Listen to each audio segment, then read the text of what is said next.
que les tenemos ya por aquí. Tenemos con nosotros a Pablo García, director de Divacons de Alpha Value. ¿Cómo estás, Pablo? Muy buenas noches. Hola, buenas noches. Pues todo bien. Escuchando tus comentarios, que han sido muy, muy interesantes. Pues damos también la bienvenida a Rafael Ojeda, analista macro global de Fortage Fund SICAV. ¿Cómo estás, Rafael? Hola, buenas noches. Fenomenal. Buenas noches. Gracias a los dos por estar aquí de vuelta. Y por último a Sergio Ávila, analista de mercados de IG. Sergio, ¿cómo estás? Hola, ¿qué tal? Buenas noches. Un placer estar con vosotros hoy para poder comentar todo lo que está pasando, que está emocionante. Lo mismo digo, Sergio. Bueno, os doy la bienvenida a los tres un día más. Gracias por vuestro tiempo. Y quiero preguntaros por el tema de esta semana, primero, que ha sido lo más polémico, ¿no? Hemos tenido, por un lado, la FED, esa subida de 75 puntos básicos. El discurso fue un poco, quería comentaros, el discurso fue un poco curioso, porque sí que es verdad que hubo un párrafo que dijo que para determinar la subida de intereses futuros, ¿no? Para determinar esa subida futura de intereses, el comité tendría en cuenta esas tasas que ya han acumulado en el pasado, ¿no? En los últimos meses. Y el mercado se tomó esto como una señal primero de un posible pivot. No sé si es porque el mercado quiere comprar ya el pivot ante cualquier cosa o si realmente hay cierta señal de pivot, pero luego se fue eliminando a lo largo de toda la tarde con los mensajes de Powell. ¿Cómo visteis este dato? Y también aprovecho para preguntaros si queréis añadir sobre el Banco de Inglaterra, que hoy hemos tenido a Andrew Bailey, esa subida que no se veía en 33 años, suben al 3%, el mayor nivel en 14 años, pero Bailey ha dicho una cosa distinta, y es que ha avisado al mercado que siguiendo las expectativas que tienen de subidas de tipos futuras, se induciría en una recesión. Inglaterra entraría en una recesión que podría durar hasta 2 años. Por tanto, por un lado, oye, Powell diciendo que van a seguir siendo duros y que nadie se crea que esto ha terminado, y por otro lado Andrew Bailey diciendo, oye, el mercado está esperando de más, que subamos. ¿Cómo lo veis esto, Pablo? Pues mira, yo creo que como siempre los mercados suelen ser mucho más optimistas de que las cosas van a pasar mucho más rápido de lo previsto. Y esto no va a suceder, o por lo menos, como bien has comentado, por parte del Banco de Inglaterra, por parte de la Reserva Federal, y lo estamos viendo ya, o empezamos a ver un mensaje más hawkish por parte del Banco Central Europeo, por parte de Christine Lagarde. Powell fue contundente, como lo ha sido hasta ahora, y advirtió que queda todavía mucho recorrido porque todavía tan solo estos últimos 3 meses se han venido decreciendo los crecimientos de los precios del IPC en Estados Unidos, pero no de una forma contundente. Y es verdad que además nos dejó bastante claro que, como bien has comentado antes, con los datos de empleo, en general, el ADP, los no-farm payrolls o incluso esa cantidad de más de 10 millones de puestos de trabajo o de demandas laborales no ocupadas, es decir, ahí tienes mucho boom, mucho espacio todavía para seguir subiendo tipos y para bajar la inflación. ¿Será el 5%? ¿Será una subida en diciembre de 50 puntos y en febrero de 50 puntos? Posiblemente. Pero lo que queda claro, y eso también lo hemos visto esta mañana en el Banco de Inglaterra, pero también ayer, una frase que no gustó demasiado, que cambió un poco el ritmo de los mercados, fue que se habló que la probabilidad de un aterrizaje suave era inferior. Bien, es que hay que ser demasiado neófito en esto como para pensar que los aterrizajes suaves después de más de 10 años de easy money y subidas muy en vertical, muy contundentes y muy rápidas de los tipos no van a provocar una recesión algo más fuerte que, por supuesto, el Banco de Inglaterra, desde luego, es más creíble en su previsión, ¿no? Por lo tanto, yo creo que tenemos que acostumbrarnos a un entorno, desde luego, mucho más negativo desde el punto de vista de las valoraciones por los tipos de interés, y que creo que el optimismo que hemos visto en este fantástico mes de octubre bursátil es porque no se había tenido en cuenta que el mensaje no iba a cambiar o que, desde luego, no iba a tornarse más dovish, como creo que algunos analistas ya estaban planteando. Muchas gracias, Pablo. Rafa, ¿opinas lo mismo? ¿Crees que muchos analistas se adelantaron a casi que, y lo veo como ya como que cualquier cosa parece el pivot, ¿no? Parece que estamos buscando esa necesidad de justificar cualquier cosa con un pivot. ¿Cómo lo ves? Estoy absolutamente de acuerdo con lo que ha dicho el compañero, y lo que yo creo es que hay un sesgo espectacular en el sentido de que todos los analistas lo que intentan es mover el mercado a sus intereses. Es decir, todos los analistas están deseando que el mercado dé la vuelta, que los tipos de interés no suban o que suban lo menos posible, y de esa manera, bueno, pues que los mercados bursátiles pues tengan un mejor comportamiento, para lo cual necesitan fundamentalmente que baje la inflación, pero sobre todo que haya crecimiento. Y lo que están viendo es que si la Reserva Federal continúa subiendo los tipos al ritmo que los está subiendo y llega, por ejemplo, a un 5, un 5,25%, probablemente Estados Unidos entre en recesión y, por tanto, las bolsas caigan de una manera importante.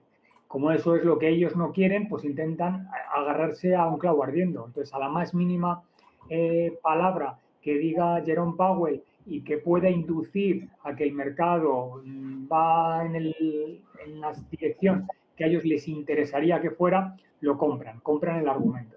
¿Qué es lo que pasa? Que inmediatamente pues, se dieron cuenta que no, que las palabras de Jerome Powell pues eran justo un poco el guidance de lo que están diciendo. Es decir, el hombre, con todo el criterio del mundo, ha dicho que no tiene por qué subir 75 puntos básicos en la reunión de diciembre, porque él no está atado a un guidance en el cual va a marcar unas cifras fijas. Lo que sí ha dejado muy claro es que si la economía va como va, si está tan sobrecalentado el sector manufacturero y sobre todo el sector de servicios y hostelería, que no para de crear empleo, si los costes laborales están creciendo el 1,5%, si el desempleo está en el 3,5% y no da signos de aflojar, y que el ratio de ofertas laborales con empleos es de 1,8 a 1, pues en ese contexto resulta absolutamente imposible o inviable pues pinchar la inflación, salvo subir los tipos de una manera muy agresiva. Y es lo que está pasando. Entonces, claro, con el primer estímulo o ese malentendido, que yo creo que no fue un malentendido de Jerome Powell, sino de que lo malentendió el mercado, bueno, pues la bolsa empezó a subir, pero en cuanto se dieron cuenta de que eso no era así, pues la bolsa cayó a plomo. Y es lo que viene a ser. Es decir, yo creo que ahora mismo el contexto está claro que va a entrar en recesión, y lo que no está tan claro es si será una recesión técnica o será una recesión algo más profunda. Gracias, Rafael. Ha dicho una cosa muy interesante, Rafael, el tema de que al final va a inducir todo esto a una recesión. Sergio, ¿cómo lo estáis viendo desde IG? ¿Creéis que van a seguir con este ritmo? ¿Creéis que pueden llegar a aflojar un poco para 2023? ¿Cómo lo estáis viendo desde ahí? Bueno, efectivamente tenemos de momento un mercado en Estados Unidos laboral que sigue siendo muy fuerte. Tenemos una inflación que se ha enquistado, ¿no? Todo lo que venían comentando los bancos centrales sobre esa inflación transitoria, evidentemente ya se dejó de lado hace mucho tiempo. Ahora, bueno, pues está la duda de si la recesión va a ser con aterrizaje suave o será con un aterrizaje fuerte. Lo que está claro es que mientras la inflación no se controle, y parece que está siendo complicada, ¿no? Como ya ha comentado Jerome Powell, que incluso la propia Reserva Federal pues, empieza a dudar, ¿no? Sobre si las cosas que están haciendo están siendo realmente efectivas para poder controlar los precios, pues mientras no veamos justamente, ¿no? Que la inflación empieza a verse reducida, pues lo lógico es seguir viendo una Reserva Federal muy agresiva y que sigamos viendo el resto de bancos centrales también de manera agresiva además durante más tiempo, ¿no? En ese contexto es evidente que una subida continuada de los tipos de interés sabemos que provoca pues unos menores beneficios empresariales y por tanto un menor crecimiento económico y sobre la duda, ¿no? Si vamos a tener una recesión suave o una recesión fuerte. Yo desde mi punto de vista creo que lo más probable es que la recesión definitivamente sea fuerte, ¿no? Porque hay que seguir siendo muy agresivo durante un periodo corto de tiempo, como hemos visto, ¿no? Ya 4 subidas consecutivas de tipos de interés de 75 puntos básicos en las que todavía no estamos viendo la consecuencia real que esas subidas van a tener o deben tener en el medio plazo y se van a seguir subiendo tipos de manera agresiva, ¿no? Por lo tanto, yo creo que finalmente el impacto sí que se verá claramente afectado en el crecimiento económico y que esto, pues desgraciadamente, desde mi punto de vista, yo creo que lo más probable es que la recesión sea más dura de lo que suave, ¿no?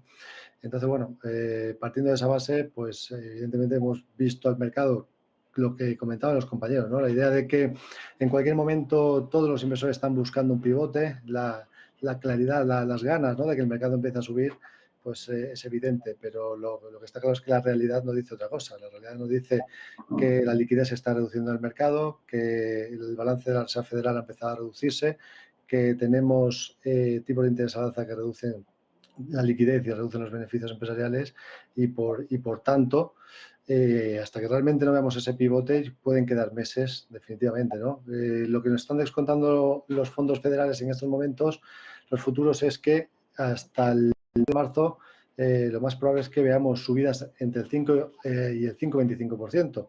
Eso debería llevar la rentabilidad de los bonos, el bono americano de 10 años, probablemente hacia esa zona, ¿no?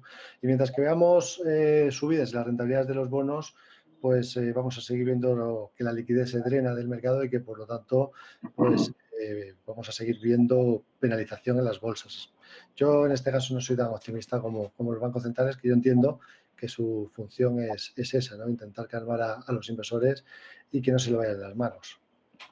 Has dicho algo clave, Sergio, el tema claro, si resulta que finalmente vamos a ver en los bancos centrales seguir subiendo las tasas hasta por lo menos marzo y esa tasa terminal en torno al 5,25, claro, el mercado de bonos se va a seguir deteriorando. Y yo como inversor, aquí os he puesto en la gráfica este S&P Global Composite, del PMI tanto de servicios como manufacturero, que ya han salido esta semana. Los del ISM están un poco mejor, pero ya se van otra vez hacia la zona de 50 también, parece que se sigue deteriorando. Y claro, ahora que vemos que la actividad económica se ha deteriorado, también el índice ley de los indicadores líderes también pasó el cambio interanual pasó por debajo de cero, lo cual señala que hay potencial riesgo de recesión, ¿no? También. Entonces, yo ahora como inversor, y que veo todo esto y veo que la actividad económica se deteriora, que los tipos, claro, porque cuando la actividad económica se deteriora, normalmente lo que te dicen los libros es que vayas a bonos, ¿no? Pero los bonos al final vemos que la inflación es su peor enemigo también. Entonces, ¿qué le queda al inversor? Y aquí lanzo la pregunta abierta para ver quién se anima. ¿Qué le queda al inversor o cuando vuestros clientes os preguntan, oye, ¿dónde se protege uno? ¿No? Porque estamos viendo el oro caer por esa subida de tipos reales y esa subida del dólar también. Los bonos por la inflación y la subida de tipos. La renta variable por la duración y obviamente por el deterioro económico. ¿Qué queda? ¿Qué queda en el mercado? Bueno, esa es precisamente la pregunta interesante. Fíjate que estaba analizando ahora, yo siempre miro los índices de momentum, que es lo que están guiando en el corto plazo, o las subidas que se produjeron en octubre. El Fear and Greed Index, por ejemplo, de CNN Business. Nosotros tenemos un scoring de momentum también para Europa en Divacons Alpha Value, y lo curioso es que se habían ido a la parte, digamos, de la codicia, lo cual era estrambótico, teniendo subidas de tipos de 75 puntos básicos en los tres grandes bancos centrales, obviamente no incluyendo al BOJ japonés. Es sorprendente que haya tanto optimismo. Pero bueno, ya que has preguntado precisamente por las perspectivas de los bonos o por dónde meternos, yo en las carteras y los fondos globales que gestiono, lo que he tenido es una apuesta corto apalancado del boom, que muchos conocerán desde hace año y medio, desde el menos 0,40, menos 0,50 del bull, hemos acumulado posiciones. Por eso, dos de los fondos de pensiones que gestiono están los dos en números 1 y en positivo, en renta fija. Y hay que estudiar precisamente si podíamos meter cortos apalancados en los fondos de renta fija. Pero esa fue una apuesta muy contraria al mercado y ha funcionado. Fijaros, de momento la estoy manteniendo, aunque baja un poquito exposición, porque el movimiento en vertical que se ha producido creo que no debería seguir produciéndose. Pero a la pregunta clave de ¿invertirías y compararías bonos? De momento no lo he hecho y sigo manteniendo rentabilidades tímidamente positivas, pero del 1 y pico por ciento. Pero es que el segundo en el escalafón está perdiendo un 4-5%. Es un año histórico de renta fija. Por lo tanto, todavía no estoy cambiando, pero sí es verdad que estoy buscando, por ejemplo, bonos de corta duración a 2 años, que empieza a haber unas tires espectaculares en los corporate bonds. Asumiendo, insisto, que está corto apalancado. Voy a empezar a bajar la palanca un poco y a buscar algunas cosas muy puntuales. Desde luego, no los yields más altos, sí buscando un equilibrio entre la calidad y unos yields que empiezan a ser, insisto, de en torno al 6%. Y los sectores, como vuelvo a insistir desde hace meses, sectores aburridos, abúrranse. Llevo insistiendo desde el principio de año que hay dos sectores que no se pueden tener en cartera, retail y real estate. Pero es que eso no hace falta ser, digamos, un buen experto en economía, sino llevar 27 años haciendo esto. Pero vamos a ver, si suben los tipos, ¿qué es lo que va a sufrir? Las inmobiliarias, aunque en España todavía creemos que el ladrillo es imbatible, pero tenemos un ciclo retrasado respecto al resto de países. Y el tema del consumo, los retailers no pueden funcionar bien en este entorno. Full stop, da igual. Que sea Inditex, que puede ser el best in class. Y cuando he tenido energía, algo de metales y minas, con las Glencore de turno, con Shell en petróleo, y farmas, telecoms y alimentación. Y pare usted de contar cosas. Bueno, hay un Walter Clubers, o tengo cualquier compañía también, alguna compañía del sector biotecnología, etcétera, hay algunas cositas que han ido bastante bien en Estados Unidos, pero el resto de cosas son para mí intocables. Pues bien, con ese, ya que he sido muy honesto con lo que tengo en cartera, el comportamiento es muchísimo mejor que los índices de referencia y en algunos casos, en los de renta fija, incluso ligeramente positivos, con duraciones muy cortas todavía, y en los índices de renta variable, pues bastante satisfactorios, sacando entre más 10 y más 15% a los índices de referencia. Me gusta mucho que hayas comentado eso de sectores aburridos. De hecho, he puesto aquí por la gráfica que tenía de Goldman, que os la quería mostrar. Mientras está el PMI invertido y mientras ese PMI va a la baja, pues va al alza, a la baja, perdonad, el PMI no está invertido, el ratio pues, de cíclicas versus defensivas pues va a la baja, ¿no? Parece que esas defensivas lo hacen mucho mejor. De hecho, la semana pasada la gente decía, ¿qué está pasando? Que Amazon, Netflix, todas estas que eran líderes antes, cayendo, mientras que tenemos a McDonald's cerca de máximos, a T-Mobile, todas esas empresas, ¿no? Entonces, bueno, Rafael, ¿tú opinas lo mismo que ha dicho Pablo? Pues básicamente sí, es decir, nosotros hemos sido activos en el mercado de divisas, hemos estado largos de dólar y es una apuesta claramente vencedora, pero también era bastante obvia. Y luego hemos estado cortos durante mucho tiempo de euros y obviamente en estos momentos también hemos estado cortos de libra esterlina por el tremendo comportamiento tan errático y malo que está teniendo la libra esterlina. Y luego después en un tema de acciones, que es nuestro fuerte, nosotros hemos apostado bastante más por la bolsa norteamericana que la bolsa europea. Y luego en bolsa americana, bueno, pues hemos estado teniendo posiciones en rates que son como las OCIMIS españolas, pero que ofrecen unas rentabilidades por dividendo muy atractivas, por encima del 8-12% en algunos casos, que, bueno, digamos que soportan bastante la inflación y son valores que en el medio y largo plazo son valores muy aburridos, como dice el compañero. Entonces son empresas que en un contexto como este, que están bajando las bolsas, pues tienen un buen comportamiento. Y luego, desde luego, empresas del sector farmacéutico que lo han hecho bastante bien. Y luego hay pequeñas joyitas dentro de ese mismo sector farmacéutico y biotecnológico que tienen pequeñas compañías, son pequeñas compañías que apuestan por fármacos que están en proceso de desarrollo y que en el momento que realicen cualquier avance, bueno, pues se multiplican en bolsa de una manera exponencial porque son empresas opables y eso hace que suban mucho en bolsa. Y luego, obviamente, el sector de hidrocarburos, compañías como Chevron, que tenemos en cartera, o compañías como ExxonMobil, que han tenido un comportamiento verdaderamente espectacular este año con subidas de más del 60%. En el caso de Chevron, creo que ha triplicado los resultados del año pasado y en el caso de ExxonMobil, más de un 30% frente al año pasado. Son compañías que han tenido muy desempeño. En España, empresas como Repsol también es una compañía interesante. Yo creo que todas las compañías que están en ese sector lo han hecho muy bien, aparte por el momentum que tienen, por el tipo de cambio con el dólar que les beneficia. Pero ya le digo, lo mismo que el compañero, sector energético, sector farmacéutico, biofarma, son yo creo que los mercados más a tener en cuenta, por lo menos en el medio plazo. Gracias, Rafael. Sergio, ¿cómo lo veis ahí desde IG? Si viene esa recesión o bueno, si ya está aquí y es que no la quieren anunciar aún, pero ¿cómo veis ese posicionamiento? Bueno, pues como comentaba anteriormente, ¿no? Si la idea es que la Reserva Federal siga subiendo los tipos de interés y ese sea el refugio de los inversores, lo que es el dólar norteamericano, pues seguir siendo muy positivo en dólar norteamericano. De momento la tendencia es claramente alcista y todo pues hace apuntar, ¿no? que va a seguir siendo así, a la vez que podríamos estar cortos en el bono americano de 10 años. El T-Note, a pesar del último rebote que ha tenido o ha intentado tener, pues nada, rápidamente vuelve a perder posiciones. La tendencia, fijaros, del medio y largo plazo sigue siendo bajista. Todos los indicadores cruzados a la baja, tanto en semanal como en mensual, ante la idea de que puedan seguir subiendo los tipos. Por tanto, si pensamos que los tipos de interés en Estados Unidos van a ir al 5,25%, deberíamos de ver rentabilidades todavía más altas en el bono americano de 10 años. Fortaleza en el dólar, por lo tanto, podríamos ir largos en el dólar.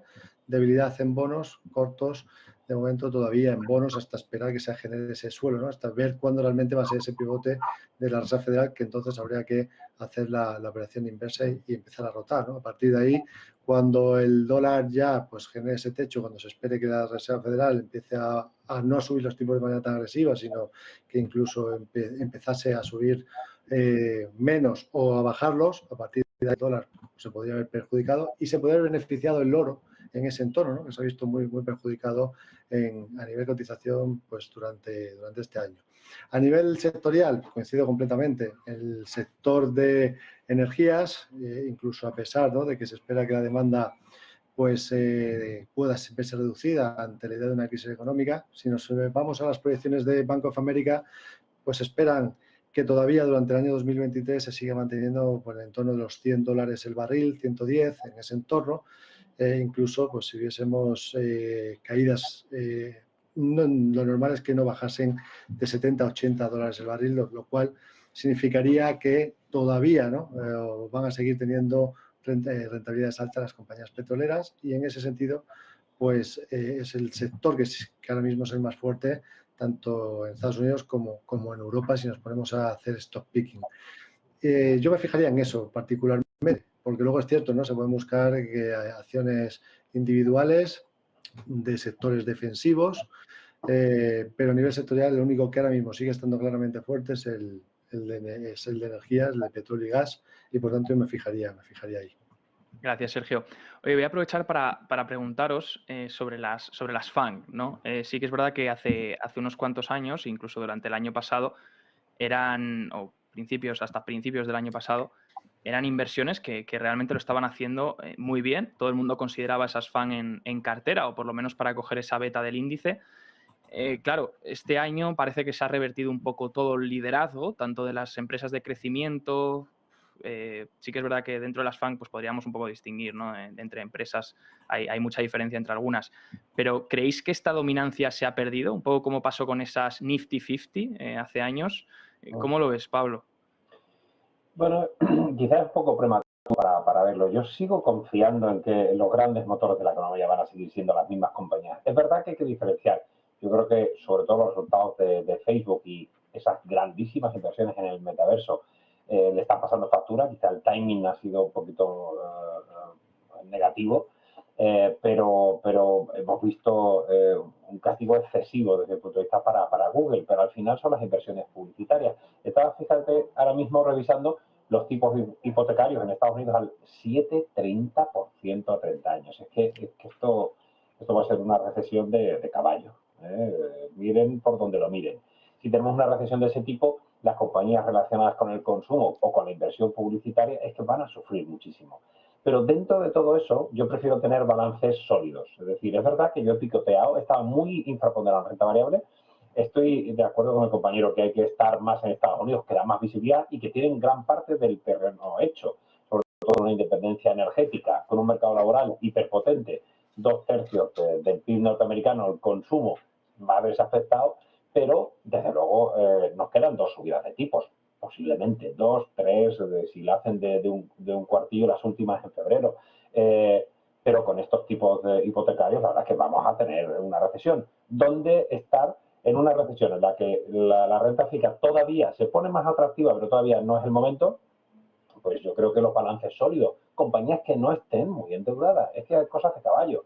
Hay compañías, por ejemplo, que los free cash flow están sirviendo para pagar los intereses de la deuda y también los dividendos.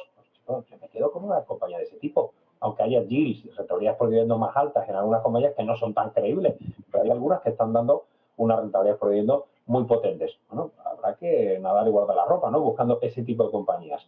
Está claro que las FAN no son compañías endeudadas, no tienen, es decir, bueno, digamos que por el lado de las subidas de tipo no les afecta desde el punto de vista de la deuda y sí les afecta por el menor consumo. Albricias, o sea, yo prefiero tener una compañía como Google que la gran mayoría de otras compañías en las cuales veo fenómenos mucho más especulativos. Gracias, Pablo. Rafael, ¿cómo lo ves tú? ¿Te quedas con esa visión de balance sólido, poco apalancamiento y calidad? Ya lo comenté hace creo que un par de semanas con vosotros. En un contexto como el actual, tener unos balances sólidos es fundamental. Es decir, ya digamos que se ha producido ese giro de las empresas growth hacia las empresas value. Entonces, bueno, es cierto que dentro de las FAN habría que diferenciar muy mucho entre unas y otras, ¿no? Entonces, no es lo mismo Meta que Microsoft. Meta es una empresa muy orientada a la venta por publicitaria y obviamente en un contexto en el actual en el que las compañías van a tener menores dividendos, menores rentabilidades, obviamente hay que recortar gastos por donde sea, y la publicidad es el primer punto donde hay que recortar o donde hay que negociar precios mejores, ¿no? Sin embargo, empresas como Apple o como Microsoft son empresas que realmente son manufactureras, venden sus servicios, venden sus productos, y sobre todo en el caso de Apple, con una imagen de marca muy sólida, y bueno, pues siguen vendiendo sus terminales, siguen vendiendo sus productos, y por tanto, estas compañías pues tienden a hacerlo mejor. Como decía el compañero, son empresas muy poco endeudadas, son máquinas de ganar dinero, y lo que harán, bueno, pues obviamente ajustarán plantillas, lo que no han hecho nunca, que ha sido despedir gente, pues a lo mejor se ven abocados a realizar ajustes de plantilla para armonizar mejor sus gastos, y yo poco más, es decir, lo veo muy claro que hacia ahí van. Y yo pienso que todavía es un poco pronto para un cambio de sesgo, ¿no? De los años 70-80, donde ExxonMobil era la empresa más grande del mundo, Bank of America, estaban ahí Atua. Sin embargo, ahora yo creo que es demasiado pronto todavía para ver ese sorpaso. Es cierto que empresas como Aramco o empresas como ExxonMobil aparecerán en esas listas, obviamente, por el tema actual, ¿no? de hidrocarburos, el momento en que tienen, pero yo creo que las empresas fan, por lo menos algunas de ellas, tenderán a estar ahí. Es cierto que algunas caerán, ¿no? En el caso de Netflix, o a lo mejor Meta, que cae de una manera muy significativa en su valor, ¿no? O Tesla, que es posible que también caiga de una manera significativa en los próximos meses. Pero el grosso, es decir, yo creo que Alphabet, Amazon, Microsoft y Apple seguirán liderando el mundo. Gracias, Rafael. Sergio, ¿lo ves tú también igual? Igual hay que cambiar ese acrónimo, ¿no? Y dejar solo las que ha dicho Rafael y expulsar a algunas de ahí. ¿Cómo lo ves? Bueno, a mí me gustaría, si puedes pinchar la pantalla para ver solamente Sí. el gráfico que tengo justamente aquí. Vemos cómo efectivamente desde la crisis de 2008, que ha tenido pues, un aumento importantísimo de la liquidez por parte de los bancos centrales, pues estas compañías han tenido una hegemonía clarísima, ¿no? Es cierto que ahora, pues de momento, lo que es la liquidez se está invirtiendo, ¿no? Estamos empezando a ver cómo efectivamente el balance se empieza a reducir, y la correlación que vemos con estas grandes compañías, estas Big Techs, pues se está viendo, se ve claro, ¿no? Que mientras que sigamos viendo una reducción de la liquidez, van a sufrir en bolsa, por lo tanto podemos seguir viendo más caídas en los valores, lo cual no quiere decir que en el futuro no podamos encontrar una grandísima oportunidad de invertir en estas compañías. Lo único que, desde mi punto de vista, el timing ahora mismo no es todavía bueno. Y por tanto, yo me esperaría claramente a ver, pues efectivamente, que se forme un suelo. Me estoy fijando, por ejemplo, en Alphabet, viendo el gráfico mensual. Fijaros cómo, lo voy a poner en pantalla, que lo vamos a ver. Una compañía tan importante como Alphabet, pues la tenemos en caída libre en gráfico mensual, ¿no? Por lo tanto, mientras que realmente no veamos una rotación de la liquidez otra vez, lo que viene a ser el balance de la Reserva Federal, que vuelve a ser otra vez expansivo, pues de momento hay que intentar evitar estar en estas grandes compañías. Y si estas grandes compañías tienen un gran peso dentro de los principales índices, pues mientras sigamos viendo caídas en ellas, lo más probable es que sigamos viendo caídas también a nivel general en el mercado. Con lo cual, bueno, pues como habíamos comentado antes, no hay que buscar sectores más defensivos que en el entorno de una crisis dura, que parece lo más probable que vayamos a ver, pues que puedan aguantar mejor los beneficios, que no se vean tan perjudicados y que efectivamente pues nos hagan por lo menos mantener, si queremos tener renta variable en cartera. Yo hasta que no vea aquí giros potentes a nivel mensual, tanto en Google como, pues vamos a poner Meta también, ¿no? Meta la está pasando fatal. Pues realmente lo ideal de momento es intentar evitarlas, y ya cuando veamos que se genera un suelo, cuando empecemos a anticipar que realmente hay un giro por parte de la política monetaria, pues ahí vamos a tener oportunidad de comprar compañías muy buenas, efectivamente con poca deuda y unos balances realmente brutales, ¿no? Porque, como es el caso de Apple, que es probablemente la mejor compañía del mundo, pero con un timing que sea justo para poder mantenerlas a muy largo plazo. Así que, evidentemente, siempre hay que vigilarlas, pero yo creo que todavía nos queda caída por ver antes de ser el punto óptimo de añadir a la cartera. Perfecto, muchas gracias, Sergio.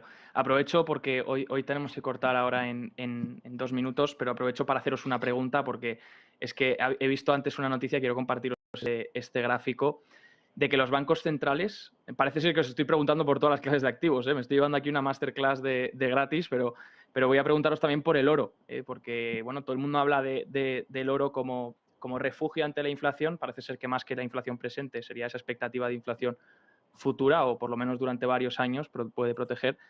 Pero bueno, mientras estamos viendo los tipos reales subir, pues el oro no lo está haciendo bien este año. Y quería preguntaros, porque ha salido una noticia que he visto hoy, que es que los bancos centrales están comprando oro a un ritmo no visto desde hace 55 años. Según el Consejo Mundial del Oro, han comprado un récord de 399 toneladas este tercer trimestre de 2022. Entre los mayores compradores, el Banco Central de Turquía, Uzbekistán, Qatar e India, aunque obviamente hay bancos centrales que no reflejan sus compras. Quiero preguntaros, ¿por qué de esta jugada de los bancos centrales? Y como inversores también, ¿es el oro un activo a considerar en ese potencial escenario de recesión, Pablo? Yo no lo veo. De hecho, el oro ha funcionado mal y está en mínimos anuales desde hace mucho tiempo. No ha servido como activo de refugio. No veo, además, teniendo la apreciación del dólar tan potente, sigo sin ver un catalizador. Y esta demanda de esos países bastante especiales, por decirlo de alguna forma, sobre todo en el caso de Turquía, con una inflación del 80% y todavía incluso recortando tipos, el señor Erdogan tendría que hacérselo ver, pues me resulta muy extraño. No sé, francamente desconfío de estos datos que están apareciendo. Son anómalos, son contrarios a la evolución del oro, contrarios a cualquier tesis macroactual. No sé, me resulta curioso, por supuesto, para estudiar, pero no sé qué interés o el interés que estén sacando para quizás estén largos de oro y quieran moverlo desde los mínimos, pero de hecho es que hoy vuelve a caer, o sea que no está teniendo un impacto. Es una cosa un poco rara. Gracias, Pablo.